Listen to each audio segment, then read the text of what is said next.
네, 이 시간 우리가 함께 계속적으로 사무엘하 본문을 가지고 함께 묵상하며 나아가고 있습니다. 사무엘하는 사울의 왕가의 죽음으로부터 시작되었습니다. 이 사울 왕을 비롯하여서 그 왕자들의 죽음으로 인하여 그 이후에 다윗은 유다의 왕이 되었고 나머지 이스라엘은 이 이스보셋이 왕이 되었습니다. 그리고 이 진영간에 전쟁이 일어났고 또한 점점 사울의 집은 약하여져 갔고 다윗의 집은 점점 강하여졌다고 기록하고 있습니다. 이런 힘의 균형이 깨지자 이스라엘의 아브넬은 자신의 권력을 유지하고자 주도적으로 국가를 통일시키고자 했습니다. 하지만 이를 본 유다의 요압이 가만히 있지 않았습니다. 이 요압에게 있어 아브넬은 자신의 동생을 죽인 또한 원수이지만 더 나아가 향후의 권력에 자신이 가질 권력을 나눠 가지거나 혹은 빼앗을 수 있는 그런 라이벌이기도 하기 때문입니다. 결국 이러한 관계로 인하여서 이 요압은 아브넬을 죽이게 됩니다. 이런 소식을 들은 다윗은 이 아브넬의 죽음에 울며 또한 금식하며 정성껏 장례를 주관하였습니다. 다윗의 진심 어린 애도와 또한 정성스러운 장례를 통해 이 이스라엘은 아브넬의 죽음에 관한 다윗의 무죄를 드디어 알게 되었습니다. 하지만 이스라엘은 또 다른 위기감이 맴돌기 시작했습니다. 통일 과정을 주도했던 이 최고의 권력자인 이 아브넬의 죽음으로 인하여서 이스라엘이 이제 어떻게 향하여 나갈지 아무도 모르기 때문입니다. 또다시 찾아온 위기 앞에 사람들은 저마다 각기 다른 행동을 하기 시작합니다. 그 속에서는 넋놓고 가만히 있는 사람도 있었고 또한 살아남기 위하여서 잔머리를 굴리는 사람도 있었습니다.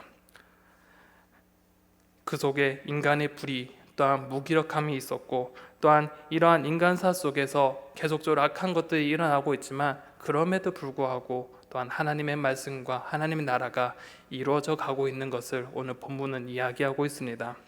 오늘 본문의 구조를 한번 살펴보겠습니다. 오늘 본문의 구조는 크게 세 가지 구조로 나타나 있습니다. 첫 번째는 이 아브넬 죽음으로 인하여서 이 이스라엘에게 다가온 공포를 이야기하고 있습니다. 그래서 그 당시 사람들이 어떠한 반응을 했는지 기록을 하고 있습니다. 그리고 두 번째 단락에 보면 이 살해당한 이 이스보셋에 대한 이야기가 나옵니다. 그리고 이후에 이 이스보셋이 죽은 이후 그것이 다윗이 어떻게 그것에 대해서 반응했는지 이 세 번째 단락에서는 이야기하고 있습니다. 이제 한번 자세히 각 단락별로 함께 살펴보고자 합니다. 첫 번째, 아브넬의 죽음이 가져온 이스라엘의 공포입니다. 아브넬이 죽음으로 인하여서 사울의 집은 혼란에 빠지기 시작했습니다. 아브넬의 주도로서 모든 이스라엘의 장로들과 사람들이 이 통일을 기대했지만 그 주도한 당사자가 이 헤브론 유다에서 죽임을 당함으로 인하여서 이 이스라엘 백성과 특히 왕 이스보셋은 큰 혼란에 빠졌습니다. 1절에 보면 사울의 아들 이스보셋은 아브넬이 헤브론에서 죽었다 함을 듣고 손에 맥이 풀렸고 온 이스라엘이 놀라니라 라고 기록하고 있습니다. 이스라엘에게 있어서 가장 기대했던 소식은 바로 아브넬이 유다에 갔고 또한 다시 되돌아오면서 통일에 대한 소식을 가져올 것이라고 기대를 했었습니다. 그런데 그 기대는 산산이 부서지고 말았습니다. 오히려 이 유다로 간 아브넬이 그곳에서 죽었다는 소식이 이스라엘 가운데 전해지기 시작했습니다. 물론 다윗의 계략에 의해서 죽은 것이 아니지만 기대했던 그 결과의 정반대의 결과, 주도했던 인물이 죽었고 또한 이 통일이 어떻게 될지 모른다는 미궁속에 빠진 그 소식이 들려지자 이스라엘 가운데는 충격적으로 다가왔습니다. 이미 사울의 집은 약해질 대로 약해졌는데 이 사울의 집을 지탱했던 큰 권력자인 이 아브넬까지 죽으니 이후에 자신들의 입지가 어떻게 될지 자신들의 미래가 불투명해졌기 때문입니다. 그렇게 아브넬만 믿고 있었던 이 이스보셋은 손에 맥이 풀릴 수밖에 없었습니다. 또한 아무것도 할 수 없을 정도로 무기력감에 빠졌습니다. 또한 이러한 상황 속에 그 당시 이스라엘의 두 사람이 소개되어집니다. 2절에서 3절에 보면 사울의 아들 이스보셋에게 군 지휘관 두 사람이 있으니 한 사람의 이름은 바하나요 한 사람의 이름은 레갑이라. 베냐민 족속 브에롯 사람 림몬의 아들들이더라. 브에롯도 베냐민 지파에 속하였으니 일찍이 브에롯 사람이 기타임으로 도망하여 오늘까지 거기에 우거함이더라 라고 기록하고 있습니다. 이스보셋의 군 지휘관인 두 사람이 소개되어집니다. 바로 바하나와 레갑입니다. 그런데 그들의 출신지를 강조하고 있는 것을 보여집니다. 그들의 출신지가 바로 브에롯이라는 곳입니다. 이 브에롯은 이 여호수아 시대 때 가나안 기브온 성읍 중에 한 성읍이었습니다. 그런데 이 여호수아가 기브온 사람들과 협상함으로 통하여서 화친을 맺음으로써 이 그들을 쫓아내지 못하였습니다. 그래서 그 지역이 베냐민 지파 사람들과 함께 공존해가며 살아갔던 그런 지역이기도 합니다. 그런데 정말 어떠한 연유인지 알 수 없었지만 그들은 어떠한 일로 인하여서 깃다임으로 피신해서 살았다고 3절에 기록하고 있습니다. 어떤 학자는 이런 사건에 대해서 이 사울 때 이 놉 제사장을 학살하는 그 사건이 있었는데 그때 놉 인근에 있는 이 브에롯까지 영향이 미쳤다라고 해서 그로 인하여서 피신했다는 사람 학자의 그 조사가 있습니다. 또 다른 학자의 이야기는 사울이 하나님에 대한 열심이 있었을 때 이 이스라엘의 거룩한 정체성을 지키기 위해서 기부한 사람을 쫓아내려고 했고 그때 이들이 이 깃다임으로 피신했을 거라고 하기도 합니다. 중요한 것은 이 브에롯은 사울로 인하여서 피해를 본 사람들의 살았던 곳입니다. 그리고 그로 인하여서 사울로 인하여서 깃다임으로 도망하게 되어서 살게 되었고 이 사울에 대한 반감을 가지고 있던 그런 사람들이었을 것입니다. 그런데 이러한 지역의 특성을 생각하면 이 바나와 레갑은 이스라엘에 등용되어서는 안 되는 그런 사람들입니다. 그런데 그들이 군 지휘관이라는 높은 지위를 가졌다는 것은 그만큼 이 이스보셋에게 그 등용할 사람이 없었던 것, 결국 일할 사람이 그만큼 부족했다는 이야기이기도 하며 또한 이스보셋의 그 나라의 힘이 점점 약해져서 정말 일할 사람조차도 찾기 어려운 지경에 빠졌다고도 생각할 수 있을 것 같습니다. 그리고 또 한 사람을 보여줍니다. 이 4절에 보면 무비보셋을 소개하고 있는데요. 4절을 제가 한번 읽어보겠습니다. 사울의 아들 요나단에게 다리를 저는 아들 하나가 있었으니 이는 무비보셋이라. 전에 사울과 요나단이 죽은 소식이 이스라엘에서 올 때에 그의 나이가 5살이었는데 그 유모가 안고 도망할 때 급히 도망하다가 아이가 떨어져 절게 되었더라 라고 기록합니다. 바로 요나단의 아들 무비보셋이 등장합니다. 사울과 요나단이 전사하는 날 그는 5살밖에 되지 않은 정말 어린 아이였습니다. 그리고 그 유모가 그를 피신시키기 위해 안고 급하게 도망가다가 그 아이를 떨어뜨리고 맙니다. 다행히 생명의 지장은 없었지만 평생 다리를 절게 되었던 것입니다. 그리고 이때 지금 현재의 나이가 생각해보면 한 12살 정도로 된 것으로 보여집니다. 사울 왕가에 남아있는 사람이라고는 이 이스보셋과 무비보셋밖에 남지 않았습니다. 그런데 이 이스보셋의 능력은 너무나 능력도 없고 무기력한 왕인데 그 남은 왕, 나머지 왕가의 한 사람인 이 무비보셋 또한 너무나 어릴 뿐만 아니라 다리를 절고 있는 그 다리를 불편함을 가지고 있는 그런 사람이었습니다. 즉 이것은 무엇을 말씀하냐면 바로 사울 왕가는 왕위를 이을 만한 그런 능력을 가진 사람도 그런 사람도 왕을 이을 만한 그 능력 있는 사람이 더 이상 없다는 것을 반증하고 있는 것입니다. 그만큼 더 이상 이 사울의 왕가는 점점 힘이 약해져 있음을 또한 보여주고 있습니다. 이 말씀은 결국 이 3장 1절의 말씀과도 연동되어집니다. 3장 1절에 보면 다윗은 점점 강하여 가고 사울의 집은 점점 약하여 가니라. 이 말씀이 점점 정점을 향해 도달해 가고 있음을 이 성경은 가르쳐주고 있습니다. 아브넬의 죽음에 이스라엘은 공포와 혼돈 또한 무기력함에 빠졌습니다. 그리고 희망조차 보이지 않았습니다. 그리고 사울의 왕가의 반감을 가진 이들 또한 등용했을 만큼 그들의 국력은 약화되었고 또한 사울 왕을 이어 왕이 될 사람은 그 왕가의 사람들은 너무나 무기력했고 왕이 될 만한 상황도 아니었던 것입니다. 결국 두 번째 단락에 보면 이러한 상황 속에서 이 브에롯 출신의 두 군지관이 일어나기 시작합니다. 그리고 한 가지 일을 꾸밉니다. 바로 이스보셋을 죽이기로 결정합니다. 5절에서 7절에 보면 브에롯 사람 림몬의 아들 레갑과 바하나가 길을 떠나 볕이 쬐을 때쯤에 이스보셋의 집에 이르니 마침 그가 침상에서 낮잠을 자는지라. 레갑과 그의 형제 바하나가 밀을 가지러 온 채하고 집 가운데로 들어가서 그의 배를 찌르고 도망하였더라. 그들이 집에 들어가니 이스보셋이 침실에서 침상 위에 누워 있는지라. 그를 쳐 죽이고 목을 베어 그의 머리를 가지고 밤새도록 아라벨 길로 가라고 기록하고 있습니다. 네, 5절 다시 보면 이 부에롯 두 사람이 레갑과 바하나는 볕이 쬐 때쯤, 즉 이스보셋의 집으로 갔다고 기록하고 있습니다. 볕이 쬐 때라는 것은 한낮이라는 이야기인데 정오 정도를 뜻하는 시간입니다. 이 당시 관습에는 이 정오쯤에는 볕이 너무 뜨거웠기 때문에 낮잠을 자는 관습이 있었다고 합니다. 그런데 이스보셋은 그 관습에 따라서 낮잠을 자고 있는 그런 상황입니다. 그런데 여기선 참 이해가 되지 않는 부분이 하나가 있습니다. 지금 국가의 상황이 어떠한 상황입니까? 정말 혼돈에 빠져 있는 그런 상황 아니겠습니까? 통일을 주도했는데 그 통일을 주도한 사람이 죽었고 나라가 어떻게 갈지 모르는 향방을 알지 못하는 그런 국가 위기적 절체절명의 위기에 빠져 있는데 왕이란 사람이 어떻게 하고 있습니까? 낮잠을 자고 있습니다. 그만큼 그의 지도력과 판단력에 한숨 짓게 하는 그런 상황입니다. 또한 그때 이 두 사람, 이 레갑과 바하나는 밀을 가지고 오는 척하면서 이 집으로 들어가게 됩니다.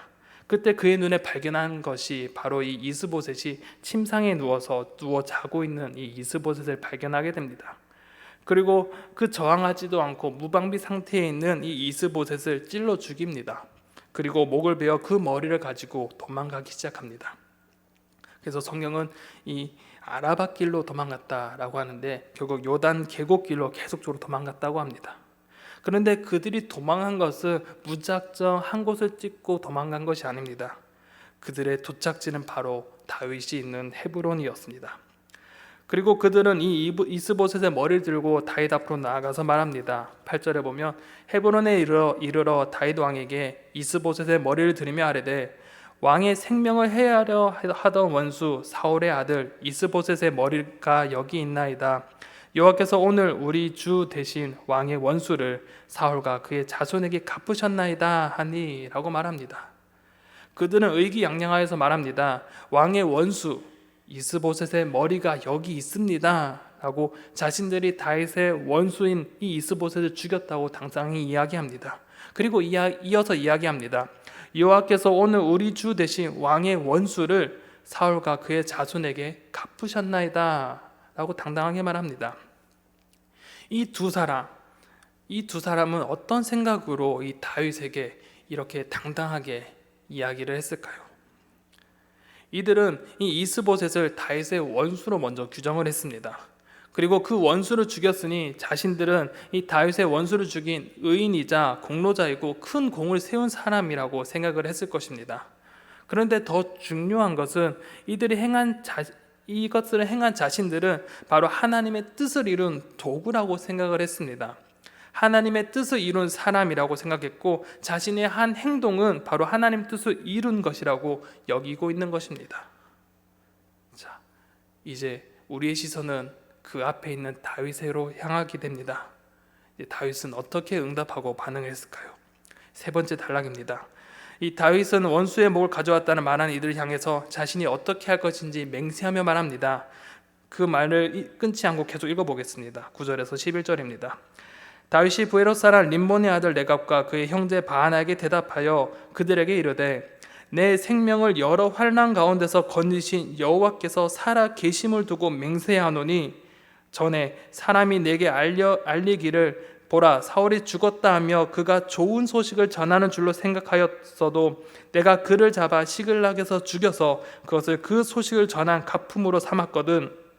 하물며 악인이 의인을 그의 집 침상 위에서 죽인 것이겠느냐? 그런즉 내가 악인의 피 흘린 죄를 너희에게서 갚아서 너희를 이 땅에서 없이 하지 아니하겠느냐? 라고 말합니다. 다윗은 이 두 사람이 기대했던 것과 전혀 다른 반응을 합니다. 다윗이 이 두 사람을 향해 분노하기 시작합니다. 그리고 지금까지 자신을 지키고 보호하신 하나님, 살아계신 하나님 앞에 맹세합니다. 그리고 다윗은 사무엘하 1장에 나타난 이 사울의 죽음의 소식을 떠올리면서 이야기합니다. 사울의 죽음을 보고 기회로 여겼고 사울의 물품을 챙겨서 이 다윗에게 찾아와서 거짓 증언했던 이 아말렉 청년을 떠올리게 합니다. 이 아말렉 청년, 보상을 위해서 사울을 죽이지도 않았는데 죽였다고 거짓 인술했던 그 아말렉 청년이 죽었다는 그 사실을 이야기합니다. 결국 지금 다윗 앞에 다가온 이 두 사람은 또한 정당하지 않은 방법으로 그저 살아있는 이스보셋, 무방비로 있는 그 이스보셋을 죽인 사람들입니다. 다윗은 이들은 이스보셋을 신하이며 반역하였다고 정당하지 못한 방법으로 이스보셋을 죽인 악인으로 규정합니다. 그리고 이들의 죄에 합당한 선고를 내립니다. 12절에 보면 청년들에게 명령하매 곧 그들을 죽이고 수족을 베어 헤브론 목가에 매달고 이스보셋의 머리를 가져다가 헤브론에서 아브넬의 무덤에 매장하였더라 라고 말합니다. 다윗은 이 두 청년들을 향하여서 사형을 명령합니다. 그것도 가장 불명예스럽고 가장 모독적인 죽음을 맞이하도록 사형 선고를 내리고 말았습니다. 그리고 그들이 가져왔던 그 이스보셋의 그 머리를 아브넬의 무덤에 매장해 주었습니다. 이 말씀을 통하여서 이 3장 1절의 말씀, 다윗은 점점 강하여지고 사울의 집은 점점 약하여 가니라의 말씀이 정점에 도달해 준 것을 보여주고 있습니다. 오늘 이 말씀을 통하여서 여러분은 어떠한 사건들, 어떠한 사람들의 모습들이 여러분 머릿속에 남아 있으십니까? 오늘은 여러분과 이 두 가지를 한번 나눠보고자 합니다. 첫 번째는 바로 권모술수입니다. 이 권모술수란 단어는 목적 달성을 위해 수단과 방법을 가리지 않는 온갖 재주를 뜻합니다. 목적을 달성하기 위해서 내가 어떻게 하든 그것을 이루기 위해서 온갖 수단과 방법을 가리지 않고 그 목적을 이루려고 하는 것입니다.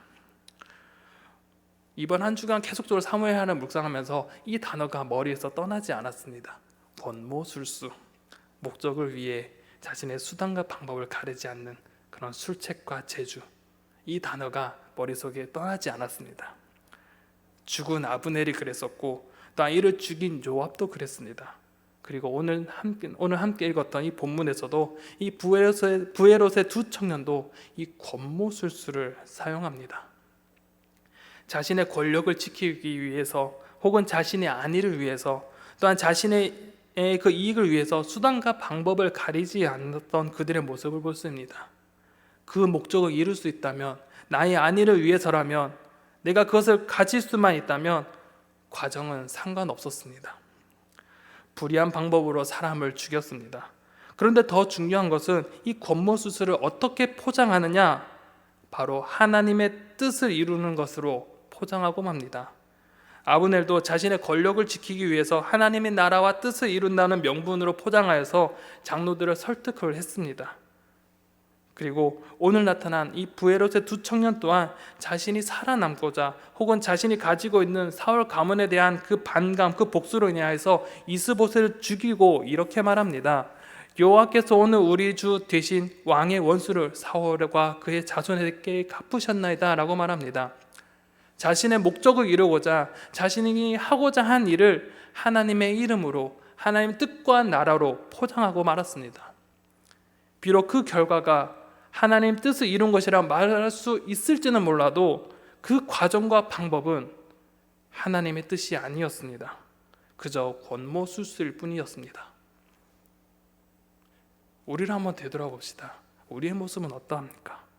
우리 또한 이 아브넬과 부에롯의 이 청년들처럼 세상에서 살아가고 있는 것이 아닌지 우리는 한번 되돌아봐야 됩니다. 어쩌면 우리의 모습이 하나님의 방법대로 살아가기보다는 권모술수에 가까운 삶을 그렇게 살아가는 것이 아닐까요? 나의 생각과 나의 목적, 나의 계획을 이루기 위해서면 그 과정이 어떻게 되었던 목적 달성 위해 혈안이 되어서 달려가고 있는 것이 아닌지 우리는 우리의 자신과 우리의 삶을 한번 되돌아보아야 됩니다. 두 번째 눈여겨볼 것은 바로 다윗의 맹세입니다. 오늘 본문은 계속적으로 사울의 집이 약해지고 있는 것을 의도적으로 보여주고 있습니다. 인간의 권모술수와 함께 순탄하게 흘러갈 것 같은 일들도 갑자기 위기를 맞이하게 되었습니다. 권모술수와 함께 인간의 나약함과 좌절된 모습, 그리고 불의한 자들의 모습까지 그려지고 있습니다. 그런데 인간의 이러한 불의하고 더러운 현실 속에 하나님은 하나님의 방법대로 그 하나님의 나라를 이루어가고 계셨습니다. 하나님께서는 그들 가운데 말씀하셨던 것처럼 바로 다윗을 왕으로 세워나가십니다. 그리고 그 방법은 다행히 불의가 아닌 하나님의 방법대로 이루어져 가고 있었습니다. 우리는 한번 잠깐 이전에 우리가 함께 보았던 본문을 한번 되돌아가 봅시다. 이 두 청년이 다윗에게 왔습니다. 그리고 이스보셋의 머리를 가지고 왔습니다. 그때 만약에 다윗이 이 이스보셋을 죽이고 온 사람들을 환대하고 받아주었다면 어떻게 되었을까요? 그 다음 스토리는 어떻게 이어져 갔을까요? 좋은 것이 좋은 것이라고 이미 엎질러진 물이니까 어쩔 수 없다는 그 반응으로 그들을 받아주었다면 어떻게 되었을까요? 만약에 그렇게 되었다면 다윗은 사울의 왕위를 찬탈한 반역자밖에 되지 않았을 것입니다. 그리고 지금까지 그가 흘렸던 그 많은 눈물들, 사울이 죽었을 때 흘렸던 눈물과 그를 위해 만들었던 애가들, 그리고 아브넬을 위해 울면서 장례 치르면서 지었던 그 애가들은 모두 거짓이 되어버리는 것입니다.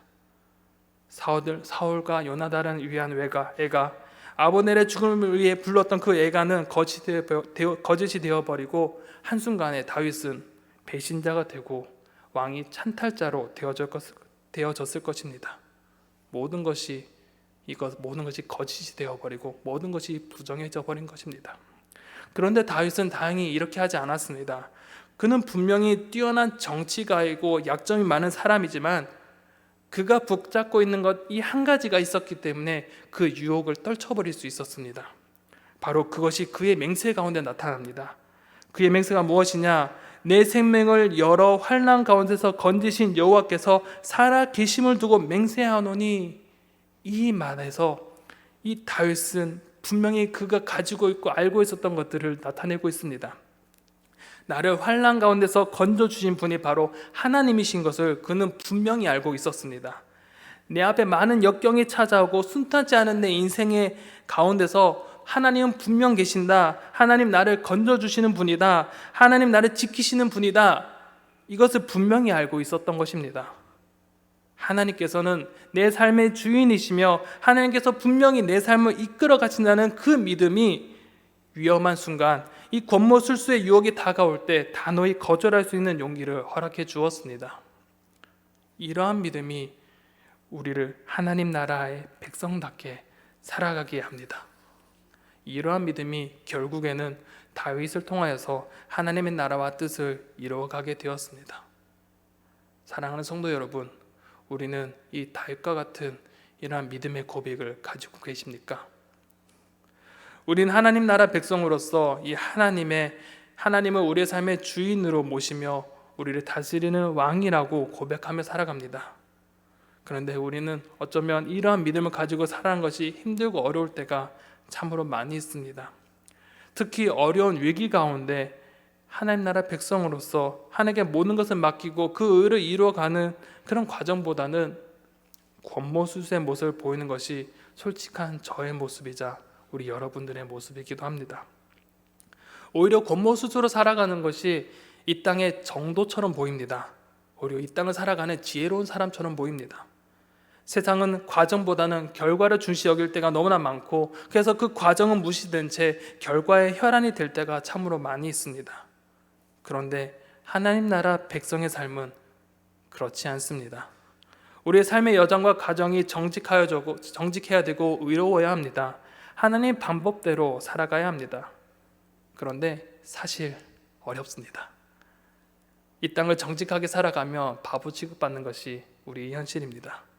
과정을 중시하다 보면 정당한 결과가 나오지 않을 때가 참 많습니다. 그래서 자괴감에 빠질 때가 있지요. 그럴 때 우리는 다시 한 번 더 생각해야 됩니다. 우리가 누구인지 다시 한번 생각해야 합니다. 나는 하나님의 백성이다. 하나님께서 모든 것을 책임지신다라는 것을 우리는 다시 한 번 더 생각해야 합니다. 그렇기에 이 다윗의 고백이, 다윗의 맹세가 우리의 고백이자 우리의 맹세가 되었으면 좋겠습니다. 내 생명을 여러 환난 가운데서 건지신 여호와 하나님, 전능하신 그 하나님께서 우리와 여러분 가운데 함께 하시니 우리의 환난 속에서도 우리를 건져주실 것이고, 어려움 속에서도 하나님 뜻대로 살아가는 자에게 복 주시고 힘 주시고 능력을 주실 분이 바로 우리의 하나님이십니다. 그 하나님과 함께 하시기에, 하나님께서 우리와 함께 하시기에 그분을 믿으면서 당당히 살아갔으면 좋겠습니다.